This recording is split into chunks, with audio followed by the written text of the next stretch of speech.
Now, last week we told you the story of Brian Mulholland, the 11-year-old who secured the 10 acres of land right next to Jacksonville Cemetery. But what about Jacksonville Cemetery? Did you know the first person buried there was buried before the cemetery was actually founded?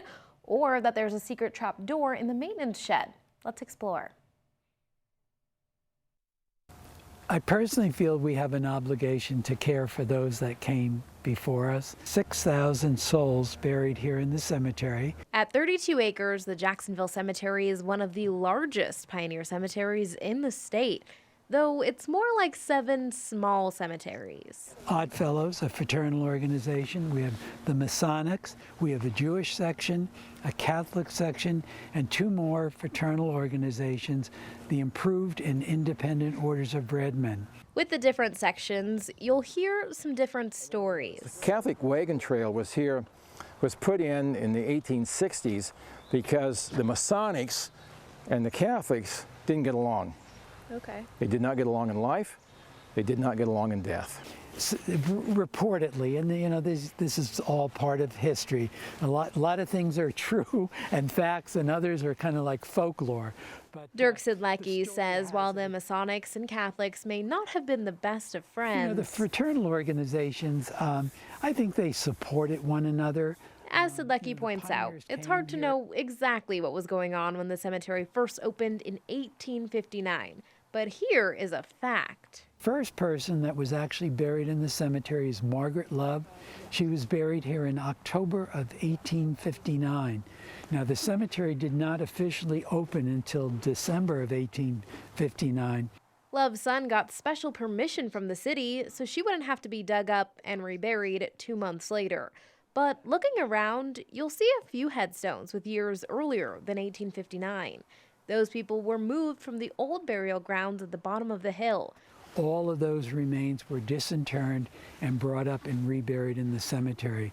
There's 400 veterans buried throughout the cemetery, the earliest being 2 veterans from the War of 1812. Looking at these headstones, you're also sure to recognize a few names. Mr. Beekman, of course, is probably one of the more well-known Jacksonville residents. You can also tell right away where the money lies. I'm just amazed how the stone carvers were able to carve these stones and do this beautiful design, flowers or inscriptions on these monuments, and then how they were able to get them here by horse and wagon and bring them up the hill. But the cemetery is also home to what's called the Pauper's Field. And that's where people that weren't accepted by society at the time, such as blacks, Native Americans, Hawaiians, poor people, or those that might have been going through town and died while they were transiting Jacksonville. How about what lies hidden inside the Sexton tool house? In the floor is a trapdoor. Their bodies would be stored in this vault in the tool house until the weather permitted a grave to be buried.